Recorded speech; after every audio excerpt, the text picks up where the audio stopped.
This Saturday, in Jewish synagogues around the world, Jews read the Bible portion called Vayishlach, which quite literally means, and he sent.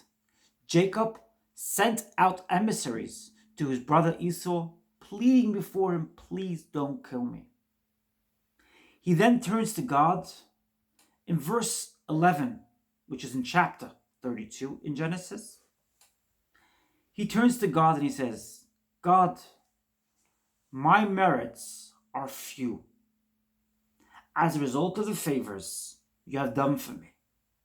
For it was with my stick that I crossed the Jordan River, and now I have been graced with 2 camps. In verse 12, Jacob carries on and he says, God, please save me from my brother Esau, for I fear him, lest he come and smite me and my children with their mothers. Jacob's pleading before God. He says, God, I have no merits left. What in the world is going on here? What in God's name is going on here? Jacob has no merits left? Hasn't he toiled his guts out to build a family which God requested him to build? God requested him to build a family, didn't he? What in the world is going on here? Yes, Jacob has a large family, which God asked him to build. And he built that family with his blood, with his toil, with his struggle, with his suffering, with unbelievable and untold amount of pain he went through to get to this. He did it for God. Now he has to turn to God in a state of scarcity, turn to God and say, God, I have so few merits? What? Jacob had a multitude of merits. Nonetheless, Jacob is aware that everything is the grace of God. Everything is God's benevolence. When you become like Jacob, when you realize that everything you have is the grace of God, you surrender before God, you hence give yourself the greatest gift imaginable. How is that? Why is that so? I mean, humility, isn't that something which limits you? Keeps you feeling scarce? I mean, in this particular verse in the Bible, Jacob is expressing how he doesn't have a lot of merits. He's expressing scarcity. Yes, he does say, I have abundance and I'm so grateful for everything I have. Nonetheless, he's expressing scarcity. He's expressing a feeling of lack. Why is that good when you express a feeling of lack? Because Jacob is in a state of surrender. When you surrender to God and you realize that everything you have is God's grace and your merits are few because you're dependent on God's grace, you have hence given yourself the greatest gift imaginable. You have hence given yourself the greatest means of abundance imaginable. It's exactly the opposite to what we have been told, to what we have been taught in the pre-spiritual paradigm.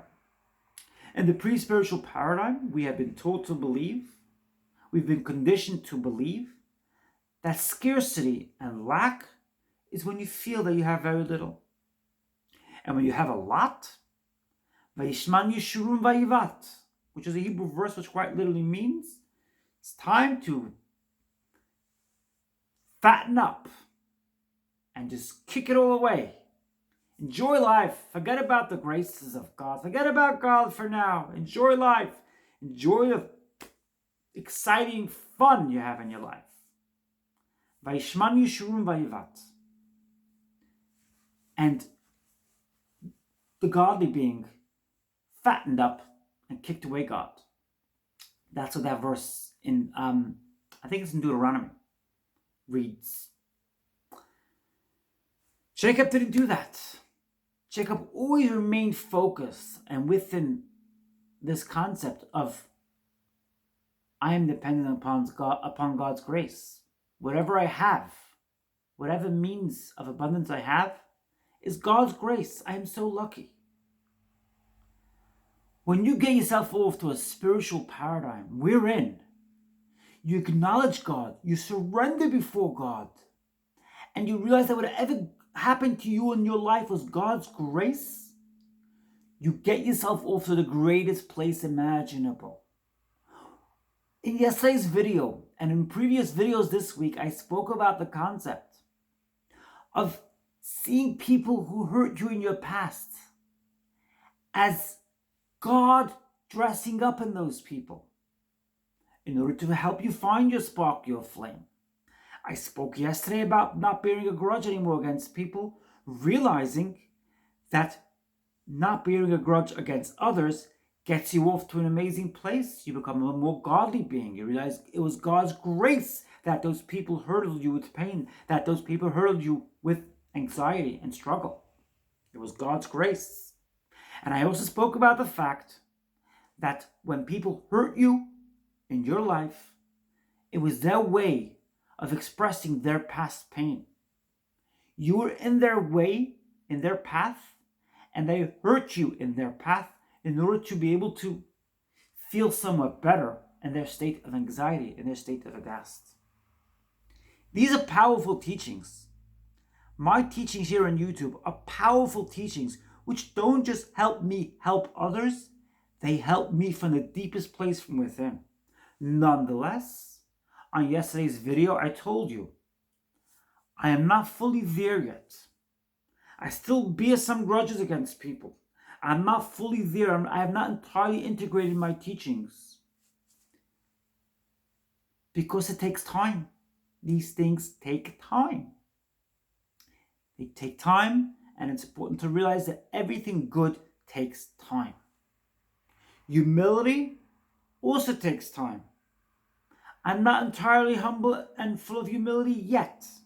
I'm growing, I'm prospering, I'm persevering. I'm telling you and I'm sharing with you how I am growing and persevering. Nonetheless, I'm not entirely there yet. What happened? What is the story of Jacob? What is the story of Jacob? Jacob is chased by his brother Esau, who wants to kill him. Esau's grandchild threatens to kill Jacob by proxy. He is the proxy of Esau. He's willing to settle for Jacob's wealth, and then he doesn't go and kill him. Jacob, that's the second story Jacob has, okay? Third story, Jacob arrives in Uncle Laban's house, and Uncle Laban deceives him, lies to him. A few times he lies to him. I think we could now get up to the number of about 6, okay? That's 6 times he's been deceived. Now, his brother Esau's chasing him again? Shouldn't Jacob have turned to God and said, God, what are you doing to me? Once again, at 7 times I've been rejected? No, he didn't do that. He turns to God and he says, God, I have no merits. You have bestowed upon me so much abundance, I have no merits left. That is powerful. It is unbelievable how much you could learn from these verses in the Bible. It is unbelievable how much I've gained from learning about my forefathers and the matriarchs. I've learned so much, and I've grown to such a great paradigm as a result of manifesting these teachings. It's unbelievable. You too could take Jessica Madden's amazing teachings, take them on board, allow them to integrate into your life, manifest your dreams, manifest and align yourself with integration within those dreams, and you'll be quite shocked and quite surprised how far you'll get as a result of it.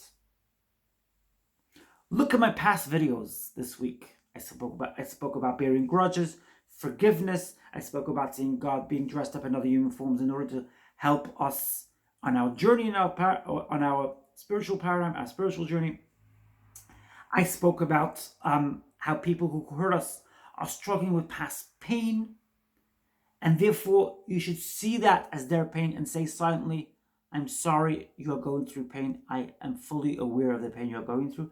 Don't say it to them directly. Say it in a silent way, etc., etc., etc.